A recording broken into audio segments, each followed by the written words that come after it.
ఒకవేళ దక్షిణ భారతదేశం మొత్తం కలిసుంటే ఎలా ఉంటుందో మీరు ఎప్పుడైనా ఊహించుకున్నారా? శబ్దాలుగా చర్చలో ఉన్న ఒక ఆలోచనను చూద్దాం. ద్రావిడ్ నాడు యూనియన్ ఏర్పాటు.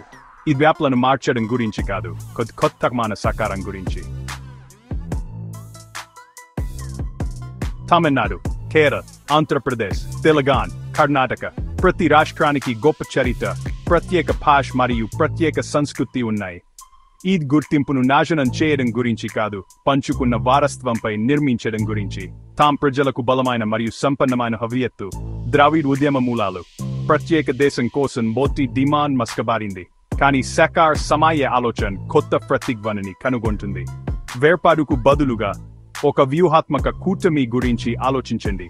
ఈ రాష్ట్రాలు ఆర్థిక శక్తి కేంద్రాలు మరియు సాంస్కృతిక దీపస్తంభాలు. పెద్ద జనాభా. భారతదేశ్ స్కూల్ దేశోత్పత్తిలో ప్రధాన భాగం. సాంకేతిక ఆవిష్కరణలకు కేంద్రం. కళాత్మక వ్యక్తీకరణకు కేంద్రం. దాని హృదయంలో ఒక ఆర్థిక కూటమి, ఒక సాంస్కృతిక కూటమి కూడా. రాష్ట్ర సరిహద్దుల గుండా నిరంతరాయంగా పనిచేసే వ్యాపారాలు. కొద్ది రాష్ట్రాల్లో ఎక్కడా నిరంతరాయంగా చదువుకునే విద్యార్థులు. స్వేచ్ఛగా ప్రయాణించే పర్యాటకులు. Kerala back waters. తమిళనాడులోని ప్రాచీన దేవాలయాలు. ఏకీకృత మార్కెట్ను సృష్టించడం. ఒక సాధారణ సాంస్కృతిక స్థలాన్ని సృష్టించడం. ప్రతి సభ్య రాష్ట్రం యొక్క బలాలను ఉపయోగించుకోండి.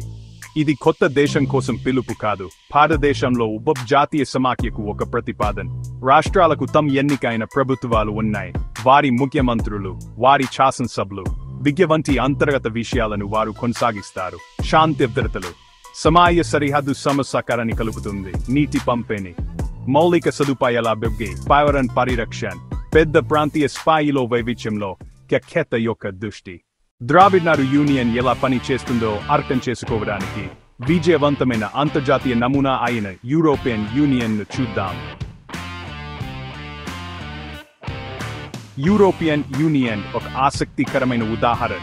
అక్కడ సార్వభౌమ దేశాలు తమ సొంత భాషలు, చరిత్రలు మరియు గత సంపర్కాలు ఉన్నప్పటికీ సాధారణ ఆర్థిక మరియు రాజకీయ లక్ష్యాల కోసం కలిసి వచ్చాయి. వస్తువులు, సేవలు, మూలధనం మరియు ప్రజల నిరంతరాయ కదలిక కోసం వారు సాధారణ మార్కెట్ను సృష్టించారు. ఒక ఫ్రెంచ్ పౌరుడు జర్మనీలో పని చేయొచ్చు లేదా స్పెయిన్లో సులభంగా చదువుకోవచ్చు. ద్రావిడ్ నాడు యూనియన్ ప్రాంతీయ, ఉపజాతీయ స్థాయిలో సాధించాలనుకుంటున్న నిరంతరాయ ఏకీకరణ ఇది. యూరోపియన్ యూనియన్ వలె ద్రావిడ్ నాడు యూనియన్ సమాఖ్య మరియు అనుబంధ సూత్రాలపై పనిచేస్తుంది. దీని అర్థం నిర్మాయాలు సాధ్యమవునంత స్థానిక స్థాయిలో తీసుకోబడతాయి. కర్ణాటక, తమిళనాడు, కేరళ, ఆంధ్రప్రదేశ్ మరియు తెలంగాణలోని ప్రతి రాష్ట్రానికి తన పౌరుల దైనందిన జీవితానికి బాధ్యత వహించే తన సొంత ప్రభుత్వం ఉంటుంది. యూనియన్ యొక్క పాలక మండలి బహుశా ఆరుగురు ముఖ్యమంత్రులతో కూడిన కౌన్సిల్ కావచ్చు. ఇది రాష్ట్రాలు కలిసి పరిష్కరించడం మంచిదని అంగీకరించే విషయాలను మాత్రమే నిర్వహిస్తుంది. ఇది మొత్తం ప్రాంతానికి అంతర్జాతీయ పెట్టుబడుల కోసం చర్చలు జరపడం, సంయుక్త విద్యుత్ గ్రిడ్ను నిర్మించడం మరియు పశ్చిమ కనుమలను రక్షించడానికి సాధారణ విధానాన్ని రూపొందించడం వంటివి కలిగి ఉంటుంది. ఆచరణాత్మక నిర్మాణం గురించి ఆలోచించండి. యూనియన్కు తిరిగే నాయకత్వం ఉండొచ్చు. అక్కడ ప్రతి సంవత్సరం ముఖ్యమంత్రి నుండి ముఖ్యమంత్రికి నాయకత్వం మారుతుంది. ఇది ఏ రాష్ట్రం కూడా అజెండాలో ఆధిపత్యం చెలాయించదని నిర్ధారిస్తుంది. మరియు అన్ని సభ్యులకు యూనియన్ దిశను రూపొందించడంలో సమాన స్వరాలు ఉంటాయి. నిర్దిష్ట సమస్యలపై పని చేయడానికి వారు ఉమ్మడి కమిటీలు ఏర్పాటు చేయొచ్చు. ద్రావిడ్ నాడు మౌలిక సదుపాయ టాస్క్ ఫోర్స్, దక్షిణ భారత పర్యాటక మండలి వలె కొత్త భారీ బ్యూరోక్రటిక్ పవర్ను సృష్టించడం దీని లక్ష్యం కాదు. బదులుగా ప్రతి రాష్ట్రం యొక్క స్వయం ప్రతిపత్తిని గౌరవించే సమర్థవంతమైన మరియు ప్రభావవంతమైన సకార్ ఫ్రేమ్వర్క్ ను సృష్టించడం. ఇది వారి సంయుక్త శక్తి సామర్థ్యాన్ని వెలికి తీస్తుంది. ఖచ్చితంగా యూరోపియన్ యూనియన్తో పోలికకు కొన్ని పరిమితులు ఉన్నాయి. యూరోపియన్ యూనియన్ స్వతంత్ర దేశాల యూనియన్, కానీ ద్రావిడ్ నాడు యూనియన్ ఒక దేశం లోపల, అంటే భారతదేశం లోపల రాష్ట్రాల యూనియన్. దీని అర్థం దాని అధికారాలను న్యూఢిల్లీలోని కేంద్ర ప్రభుత్వంతో జాగ్రత్తగా నిర్వచించాలి. యూరో వలె దీనికి తన సొంత కరెన్సీ ఉండదు లేదా తన సొంత విదేశాంగ విధానాన్ని నిర్వహించదు.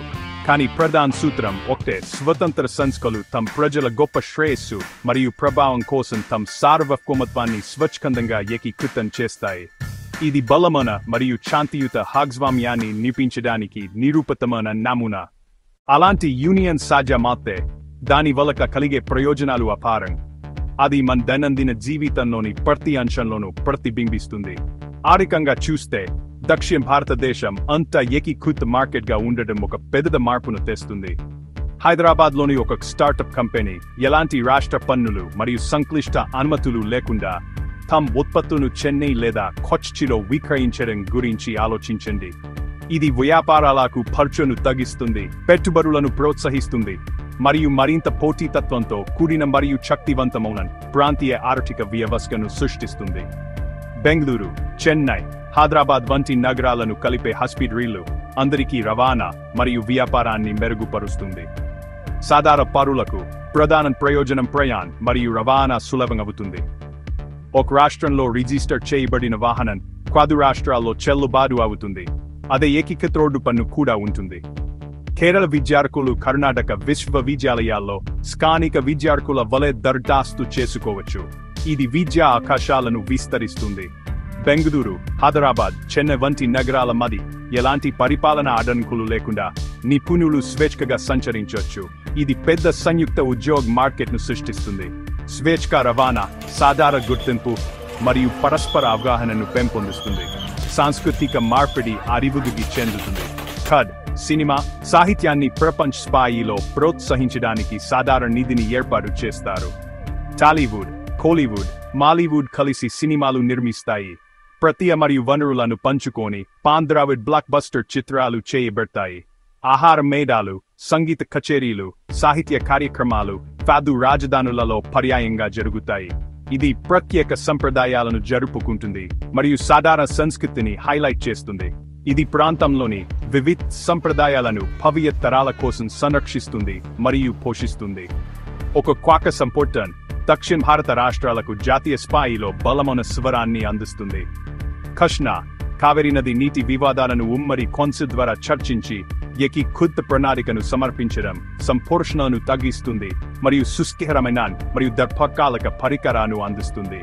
కేంద్ర నిధులు మరియు జాతీయ విధాన విషయాలలో రాష్ట్రాల సామూహిక స్వరానికి న్యూఢిల్లీలో ఎక్కువ ప్రాధాన్యత ఉంటుంది.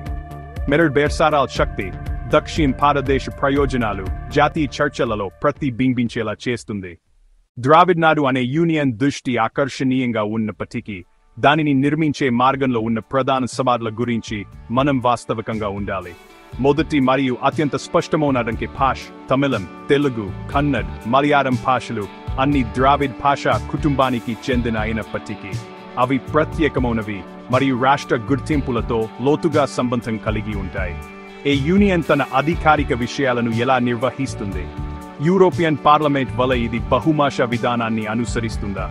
లాజిస్టిక్ సమస్యలను కలిగించకుండా 4 భాషలను గౌరవించే పరికరాన్ని కనుగొనడం చేరిక మరియు సహకారాన్ని నిర్ధారించడానికి ఒక సున్నితమైన మరియు ముఖ్యమైన పని అవుతుంది.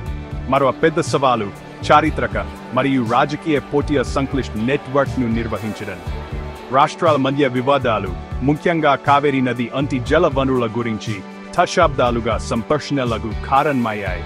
ఒక యూనియన్ విజయవంతం కావాలంటే రాష్ట్రాలు పాత ఫిర్యాదులను మార్చి రాజీ మరియు పంచుకున్న బాధ్యత యొక్క మనస్తత్వాన్ని అలవర్చుకోవాలి.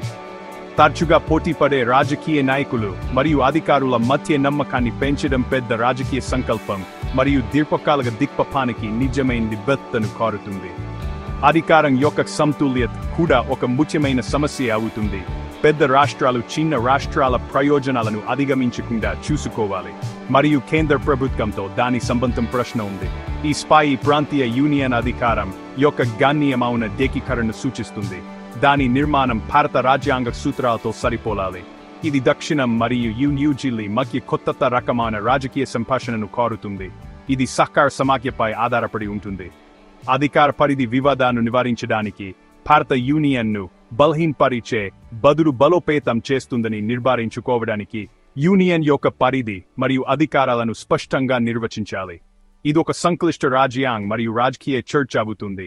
అన్ని పార్టీల నుండి దత్తేం అవసరం. చివరికి ద్రావిడ్ నాడు యూనియన్ విజయం దాని ప్రజలపై ఆధారపడి ఉంటుంది. ఇది కొత్త గుర్తింపును పెంపొందించడం సూచిస్తుంది. ఒక వ్యక్తి గర్వంగా కన్నడిగుడు కావచ్చు మరియు పెద్ద దక్షిణ భారత యూనియన్లో భాగం కూడా కావచ్చు అనే ద్వంద్వ గుర్తింపు. ఇది లక్షలాది మంది ప్రజల జీవితాలపై లోతైన ప్రభావాన్ని చూపుతుంది. ఆర్థికంగా బలమైన సాంస్కృతికంగా శక్తివంతమైన మరియు సామాజికంగా సమగ్రమైన ప్రాంతాన్ని సృష్టిస్తుంది. ఇది పోటీ కంటే సహకారం గెలిచే భవిష్యత్తును అందిస్తుంది. అక్కడ్ పంచుకున్న వారసత్వం సాధారణ భవిష్యత్తుకు వారధిగా పనిచేస్తుంది. దక్షిణ భారత ప్రజలు భారతదేశంలో తమకు సంపన్నమైన మరియు సామరస్యపూర్వకమైన ఇంటిని నిర్మించడానికి కలిసి పని చేయవచ్చు.